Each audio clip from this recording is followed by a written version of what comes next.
Hi there, thank you for joining me for this latest episode of 90 Day Fiancé. We're now on episode 4 of season 10. If you are a fan of the show, go ahead and subscribe, and also let me know in the comments what your thoughts are on this episode. So we finally meet a new couple. We meet Nick and Devin. Nick is from Korea and Devin is from Arkansas. So Nick says that he grew up in Korea, but he was in Australia for about 6 years. He's an electrical engineer and also karate champion. He also tells a little bit about his childhood. He said he was an introverted child and that he later joined the military because he wanted to see the world and learn English. So that's how he ended up in Australia.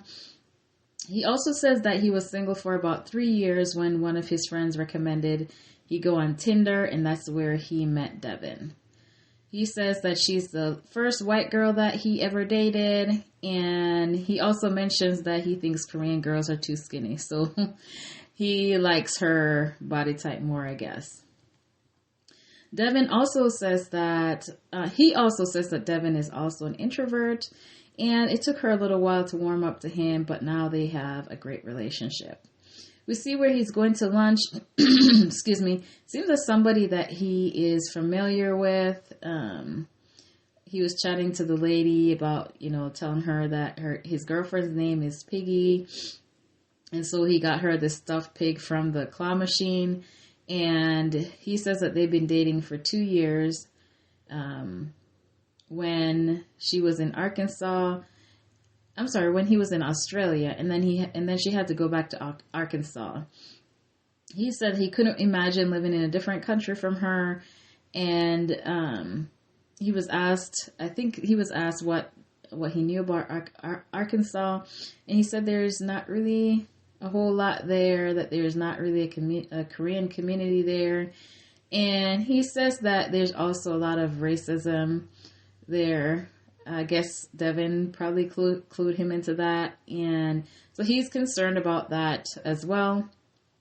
So Devin is flying into Korea to visit and also to meet his parents, and so he's gonna re-propose to her. They had done the proposal stuff for the K-1 visa, but he wants to do a proper proposal to her while she's there, but she doesn't know this as yet. He also says that his parents need to approve of his marriage, so he's nervous about that because the parents have their own standards as to what their future in-laws should be and how they should act or what they should be able to do. So they have their standards, and he says he wouldn't be able to come to the U.S. if his parents do not approve.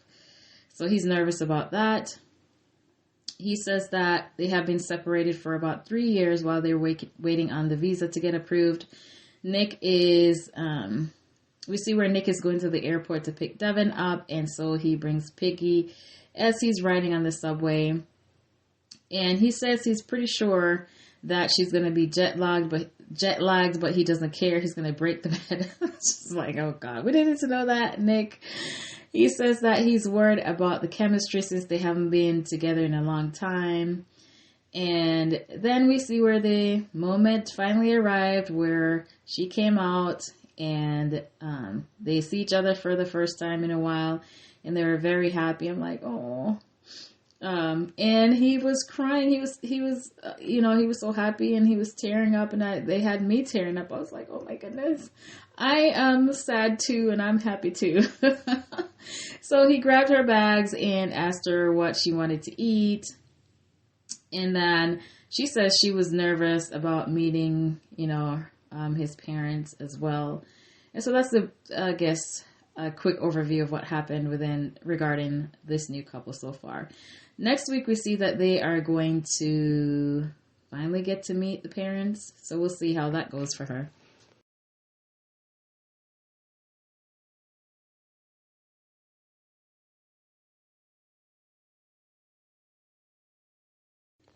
So in this segment with Gino in the start of the episode, we see where he's dressing up and leaving the house.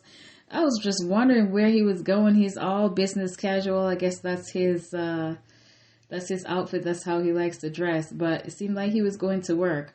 So anyway, he's still mad at Jasmine for spending the $4,000 that he sent to her for the wedding dress and for lying. Jasmine says that he may have been right about her being selfish, that, what she did is already done. There's nothing really that she can do about it.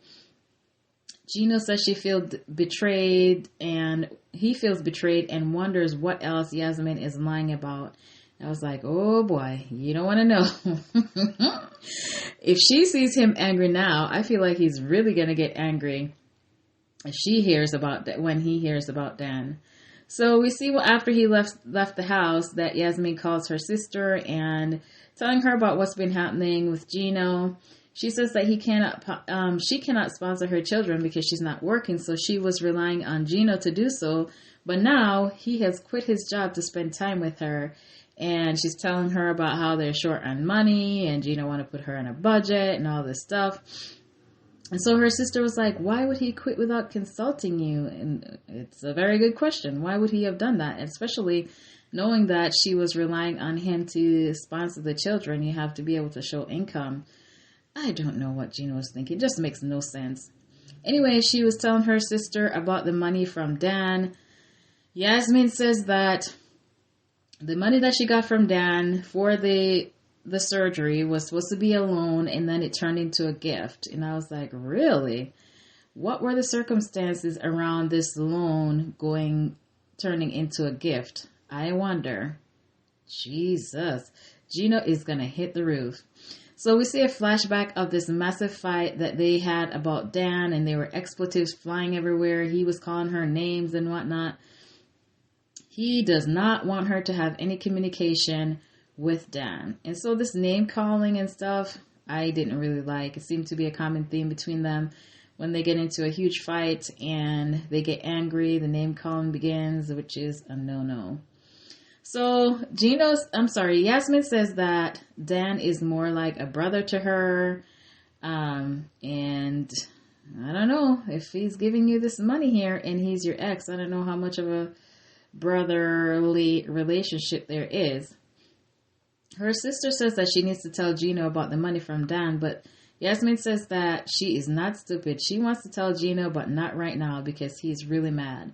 And on top of it, the money is from the ex, who Gino forbade her to have a relationship. So she took the money, and not from anybody else, but from somebody that Gino adamantly told her he doesn't want her talking to. So yeah, it's gonna be an eruption for sure when he finds this out. So we see where later in the episode that Gino is back home from wherever he was. He was downstairs, I guess, reading. And then we see Jasmine come downstairs with Coco. And so she sat down and wanted to talk to him. She says that she was sad because he wasn't talking to her. And he says that, he's upset that she blew all the money on surgeries that she didn't need. And on top of the fact that she lied to him, she says she spent the money on herself when, but she didn't know about the money problems that they were having. And he said that, she spent the money on herself, but she didn't know that, they were having issues, and she thought everything was fine. And she thought that when she got here that she would have sufficient time to replenish the money without him knowing. And so, yeah, Jasmine also mentioned that he lied as well because he hid the truth about leaving his job, and Gino is saying, well, that's not the same thing. Well, it kind of is the same thing because you're lying by omission, and knowing that significantly changes the picture. That's probably why he didn't say anything, because if it wasn't a big deal, you would have told her. So she says she never would have spent the money. Anyway, she says she is insecure. Gino had mentioned that she's having these surgeries that she doesn't need. And she was like, well, I'm really insecure. She says, I don't see what you see. I'm really insecure about how I look. That's why I work out and why I try to eat healthy. And she says, she's been trying, that she got rid of her hair extensions. And so she's really trying. She also mentioned that she has alopecia, which was why she had always in the past wore wigs or extension. extensions, and Gino told her she's beautiful, and he didn't realize that she was so insecure about how she looks. And she had apologized about using the money, which Gino said that she doesn't do very often. So, he's happy that, she apologized, and he hopes that she won't lie anymore. And she feels that Jasmine says she felt that honesty was necessary, and she would come clean to Gino, but not right now. So I don't know if this is a good thing. I mean, she probably should have told him while he was in a forgiving mood, because the longer, she takes to tell him about the rest of the story, the worse it's going to get. So she's just taking this little win for now, and the fact that they're making up now, but then this is going to be another thing, later, to show him that, he can't trust her. So, yeah, she's just making it worse the longer she waits to tell him. But it'll be interesting to see, though, how he handles the next bombshell that she drops. In this episode, we see where Nikki is finally at Igor's apartment. They finished their trip from the airport. And so Nikki, we see a confessional where Nikki asks Igor how she looks. Is she too much? And he says she looks like she's from the movies, maybe a cartoon. I was like, oh God, did he just say a cartoon? What is he trying to say here? But anyway, I guess he's trying to tell a joke. I don't know. But she did not like it at all. Like, yeah, not funny. So they make it to his apartment, and he makes a point of duty to point out the doormat. She needs to take her first step on it. And so they did that, get into the apartment to show her a tour of the apartment. Nikki says before the trip, Igor had asked for money to fix the bathroom, and so she sees where the money has went and the changes that he's made. She says that she feels good that he cares about making her comfortable, but also this money that he's spending in the bathroom is not just for you, it's improving his own property. But okay, it's twofold though. It's not like when you leave, these improvements are going to go back to the States with you. Anyway, they finally make it to the bedroom, and Nikki, they're talking or whatever. Then Nikki was bouncing on the bed, and Igor is giving her this awkward smile on his face, like she's trying to make suggestive comments, and he is not wanting to hear that. Nikki wants to be intimate, and Igor got up and went to show her space in the bureau. Jeez. So she feels like he's not trying, and she feels rejected because he doesn't seem to want intimacy with her. And at the same time, he's really not saying a whole lot to fill her with confidence about the whole thing. And as a matter of fact, he's not really doing a whole lot either, as far as her concerns. He's not trying to touch her. He's not trying to, and they haven't seen each other, I think she said, in 9 months, and it's just blah. Yeah. So the next morning we see where they were in bed together. Nikki woke up happy. And so I thought maybe she got what she wanted. But then when the producers asked about how the night went, she says, yeah, there was no action. So I was like, oh Lord. Yeah. So she asked Igor what they're going to do today. He says they're going to go to the park. And so she says it's going to take her about an hour and a half to get ready. And so now we're back on this conversation about her looks and being over the top. He brings up her having a more natural look, and Igor went on to complain about how she takes long to get ready, that it takes Nikki 2 hours to get ready. And then she was there starting her makeup. He left to go to the store. He came back, and Nikki was still in front of the mirror, still doing her makeup. So he asked how many more hours, and she just snapped. She says, if you want no makeup or natural look, then you need to go get a Russian girl. She feels like he's trying to change her into something that she's not. And yeah, I kind of feel that way too, because he knew her. This is the way she's always been. She's always been like over the top. And so now he wants her to tone down, but that's not her personality, and she has no desire to do so. So he is going to either have to accept her or move along. Like, what is the point of this? This is not anything new, so why is he trying to change her now? Nikki feels that he has changed after he found out that she was trans. And so that could very well be, because the way he's behaving compared to the first time around, it seems like this is, you know, he's trying maybe to get over whatever it is in his head, and he's not being successful. Like when we see the pictures from before, they had their selfies in bed and all that stuff. And now it's like two retired people hanging out. So I can see why she feels this way. She feels like he wants her to be submissive, I guess, and she doesn't understand why he's behaving this way.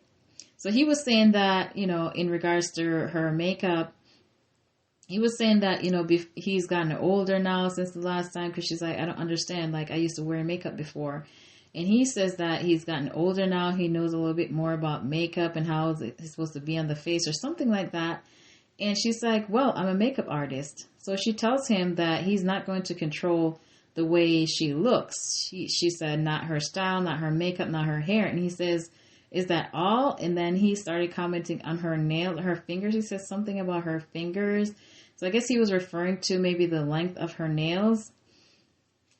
And so he seemed to like missing the point of what she's trying to say. And he's digging a deeper hole for himself. Like, it's like he's not hearing her, or maybe he just doesn't care. He just trying to get his point across, but he is criticizing and trying to change her, or insinuating that, you know, what she's doing or how she goes about things is not what he wants, and he's trying to change stuff. So she's trying to be serious and he's trying to crack a joke. So when he mentioned her nails, I didn't see that to be a joke, but she thought he was, you know, trying to crack a joke. Nikki says that she can't seem to figure him out. Like, he doesn't seem to want to work things out. Well, there's your answer. He doesn't want to work things out, because if you're talking seriously about marriage and trying to get things sorted out so he could come live with you, but he's not being serious at all, then maybe he doesn't really want that. So she doesn't feel like he's taking the relationship seriously, but she loves him and wants to do everything possible to make it work. Well, you can't really do all the work. So as much as you love him, he still has to do his part in making sure that you're getting what you need from the relationship. So later we see where Nikki and Igor finally left to go to the park. They stopped to get ice cream, and Nikki got ice cream on her cheek, and she was like, "Lick it," and he was like, "No, thank you." She's like, "Come on, lick it." And I could see that she was a little embarrassed in front of the vendors, because he used the excuse that she had on makeup, and so that she was going to get her a napkin. And then she was like to the vendor, like, "Can you believe my fiance doesn't want to lick ice cream off my face?" So yeah, it was a little awkward. So they went on to have a picnic. They laid out a blanket, and so I thought they were gonna do something fun at the park, but then they had these little block games. They almost looked like those little kid block things put together. And so, yeah, that wasn't very romantic at all. But for him, he feels like he was doing something. I don't know. So Nikki was like, I was hoping for something more romantic, maybe some wine. And yeah, it didn't take very long for her to get bored. And she wants to be intimate and asks him if he wants to. And he said yes, but then he's not really making any moves. You know, it's just like, yeah, there's a lack of romance. There's a lack of something. It's just blah. In her confessional, Nikki says that there's no sparks. It seems like he would rather, you know, do anything else but to be intimate with her. She says that it's been 9 months, and you would think that there would be some sparks, or he would be you know, wanting to be close to her, but it just seems all platonic. He says he's being nice to her, and all she wants to do is fight when she was bringing up, you know, like, when are we going to get into it? She says if he's not sexually attracted to her, then why is he with her? And of course, we never got an answer, at least not an answer that I saw. And so after a while, she decides, like, I want to leave. Then he mentioned wanting to show her some book about how a book to help couples get along, and she didn't want to see any freaking book. So she says, listen, I hate to say this, but like, if things doesn't change, like, you have 48 hours, and if things doesn't change, I'm leaving for good. So she also brings up the fact that she's not on his social media. Like, she feels like he's ashamed of her. And she also says that he didn't even want her to come there. I mean, I think maybe you're kind of answering the questions that you're having here based on the fact that he seems to be ashamed of you. You know, his actions are kind of speaking louder than his words, because he's not really saying anything. He's pretty much mute for the most part when she's having these conversations and saying her concerns. So, yeah, I think in 48 hours, I don't even think she should wait for 48 hours. I feel like she needs to pack up her stuff and leave, because, I mean, you've come to see if you can work things out, and there's not really any effort. How much longer do you wait? You know, I feel like she could wait another 9 months there, and things probably wouldn't be any different if he doesn't want her, or if he's lacking desire for her because she's trans. I mean, more time is not going to change that. So we will see what happened next with this couple. So we see Rob and Sophie. Rob says they have been bickering and fighting. Anyway, they're supposed to go out in the evening to meet with his sister Victoria, who's a party planner. He says that she had met Sophie only twice, so she doesn't really know her that well, but thinks Sophie's a nice girl. She was telling Sophie how to act. She asked, what were things that she needed to know about or whatever, and he went on to try to tell her how to act, to ask this, to ask that, and try not to be shy. And I couldn't figure or put a finger on whether he was just trying to be helpful or he was just trying to control what she says. Maybe he didn't want her to talk too much or reveal too much, so he's trying to tell her what to say. So anyway, they were talking about the wedding plans and what they were going to do. Sophie says she doesn't really want a big wedding, but Victoria says, she wants them to have something special. And she says that they can work on it together, and it would be a good distraction for Sophie since there's not really much that she can do right now. And Sophie says she feels pressured, due to the limited amount of time that they have to decide whether they're going to stay together or not. And for her, it's even more pressure because if things don't work out, she has to go back home. Whereas with Rob, he's already, in his home country. So there's a lot of pressure on her. Sophie says that Victoria asked about them having kids. And this is where things kind of went left. Rob says, yeah, it's sometime. And Sophie says they haven't really talked about it. And Victoria's like, what? You mean you guys are getting married and you haven't talked about kids? Rob thinks that they have touched on the subject, but I don't know if I'm believing that, because Sophie's saying that they hadn't talked about this. And as a matter of fact, Sophie says she doesn't want to get pregnant. And so Victoria is just looking from one to the other and sipping her drink like, what is going on? Rob says if she doesn't want kids, Rob asked if she doesn't want kids, but instead of answering, Sophie asked if it would be a problem if she didn't want kids. And she says she doesn't want kids. And yeah, Rob was just looking at her and blasting daggers with his eyes when she said that, and she asked if that would be a problem for him, and he said yes, it would be a problem. So Sophie said that she thought they were on the same page, and I don't know how she thought they were on the same page when they are on completely different books apparently. And so the sister says, well, they never had the conversation. They seem to be doing a lot of thinking and assuming, but nobody has talked, which they clearly haven't, because they're saying two completely different things.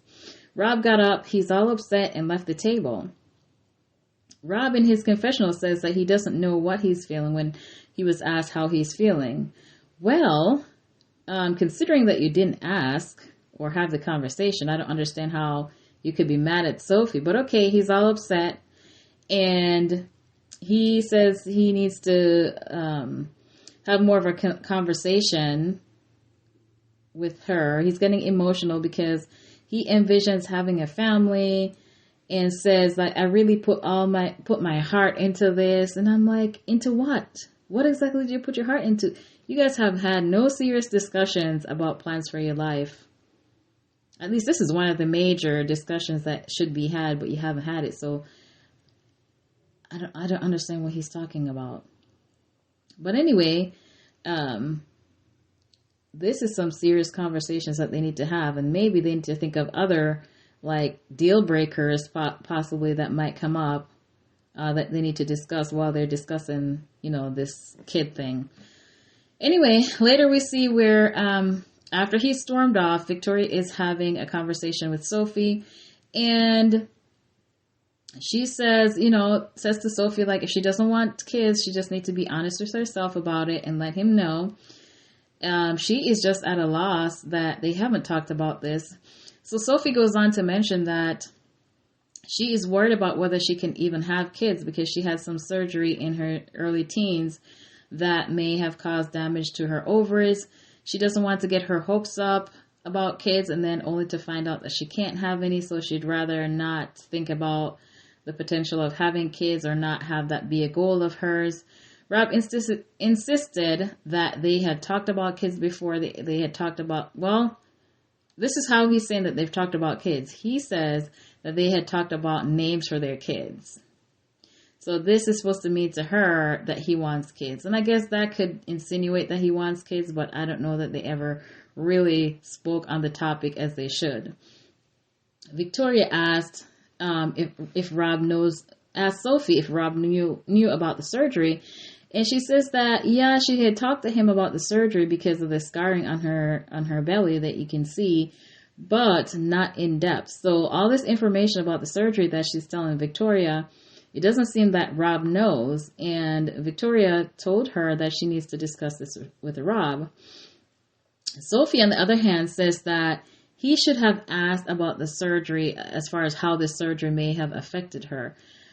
But if he doesn't know the details of the surgery, how can he think to ask about how it might affect that? If you only give him surface information, he can't ask the appropriate questions. So both of them are not asking the right questions, and they're not being fully honest and giving complete information. Well, she's not giving complete information, and then they're not having the appropriate discussions to begin with. So no one knows what's really going on at this point, or what, who wants what. We don't know. She says in the 3 years that they've been together, not once has he mentioned kids. So I don't know. Who's telling the truth here? How can two people be so far off about what was discussed and what was not discussed? And on top of that, what they want and what they don't want. This is some mess here. Sophie goes to check on him, and they were arguing about the kid thing again. Like, I even told you about my children's name. How do you mean? What do you mean? We never had this conversation. So anyway, they're going back and forth. The same thing that they were initially talking about. And Sophie says she really didn't want to discuss it at the arcade because that's where they had met up with a sister. And she says she's shocked about how he's acting. He's acting as if, he hates her. And he asked her to leave him, that he wants to, think about things for a little bit. He just doesn't want to talk to her right now. And so she walks off and left him there and let him simmer a little bit. And then we see later on where they're driving home. And the car ride is a bit tense, to say the least. There's not really a whole lot that's being said. And then they made it into the house. And, Rob sits down in a corner like he's in timeout. And he's sulking with his arm across his chest.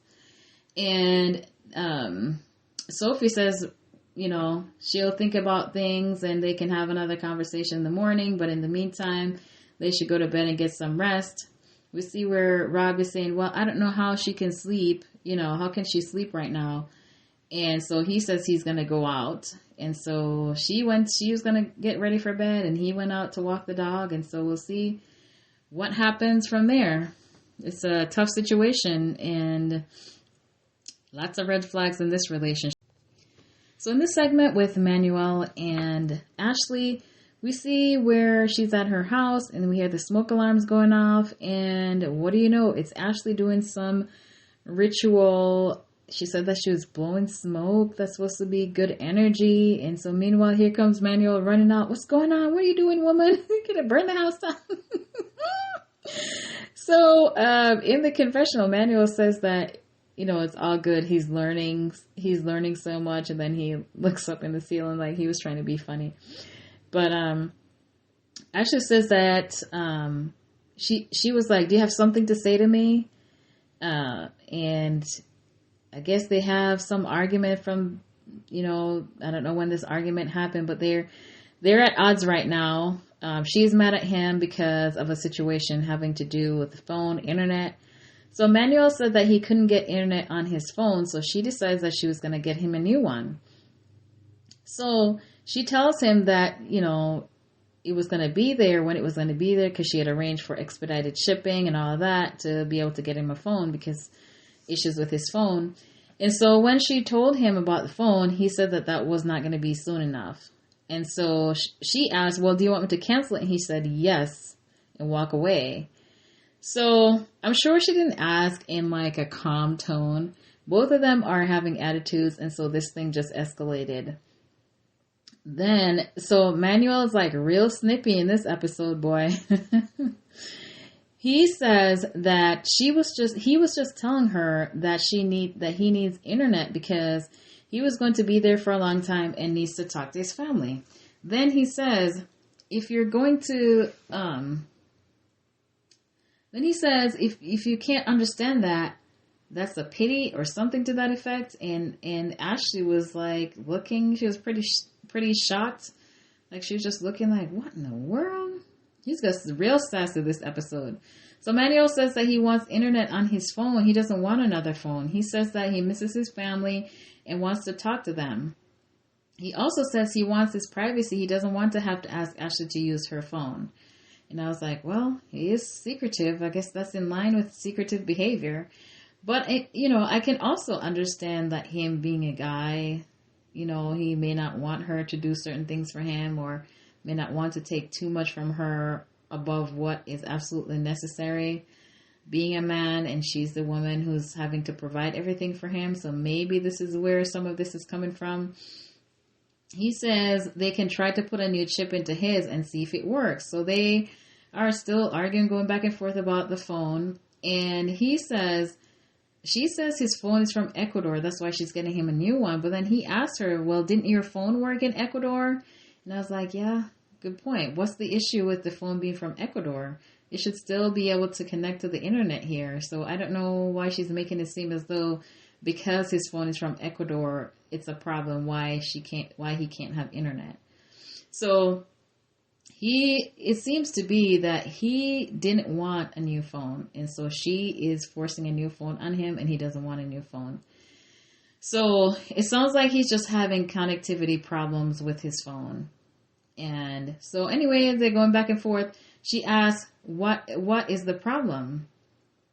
And she says that she bought him, he says that she said that she bought him a new phone with her money because it doesn't work. And I was like, so the problem is not the phone, but the problem is the financial situation and maybe the attitude. It sounds like she is making him feel bad because she is the one who's paying for things.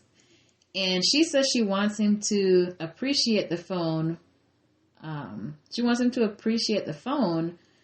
But he never asked or wanted a new phone. But I also think that he could have said, thank you for the offer, but I don't want a new one. And so instead of that, and I feel maybe this came from her attitude instead of, calmly saying that and saying, this is what I want. She has an attitude and so he has an attitude back. So a simple thing is saying thank you. Yeah, thanks, but don't worry about it. I'm fine. I'll figure something else out. And instead of doing that, a small thing just mold into an anthill. Wait, yeah. Right? Is that the saying? I think I might have had that backwards. So anyway, she's going off and talking about his nasty attitude, blah, blah, blah. It turned into a big fight. And she got heated and he was just saying, okay. And so I think that that kind of ticked her off even more because he wasn't getting riled up with her. And so she ended up leaving the house and leaving Manuel there with Rico. So we see after she left the house that she met with her sister Sienna at the park to vent about the argument with Manuel. And so as they were walking, her sister's like, what's that on your neck? So she had a hickey on her neck, so her sister was teasing her about that. And she was like, well, that's not a problem. And so she went on to tell her sister about the issues that were happening between her and Manuel about the phone. And so she says that he could have just said thanks, which I agree. You know, he could have handled it a little bit differently. But at the same time, that doesn't make it right for her to continually be putting the stuff in his face about, you know, her paying for this and her paying for that.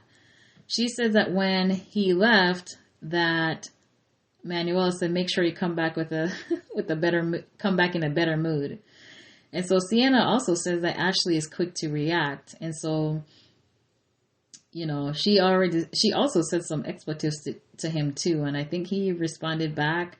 I think Sienna asked, you know, if it's because, you know, regarding the issue with the phone, is it because he wants to be able to reach his family? And Ashley says that, you know, he just wants it on his device, internet on his device. And Ashley thinks that he might want to meet up with his family because he has family in the New York area. She says Manuel has family in New York and New Jersey. And she thinks that his mom gave out her number because she's been getting nonstop phone calls from different relatives of his.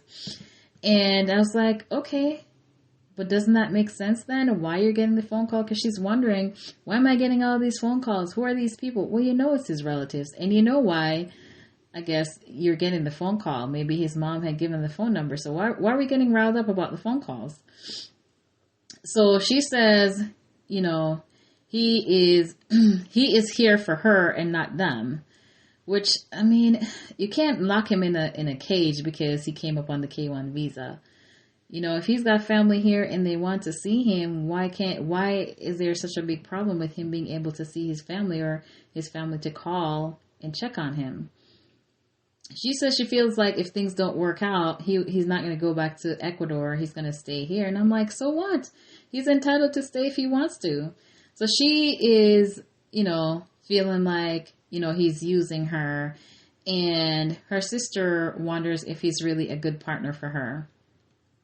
So anyway, when Ashley gets back home later, she's trying to prepare dinner and her phone is blowing up again. So she's trying to figure out who's calling. So they finally decide to do a video call and call back one of the people who had called.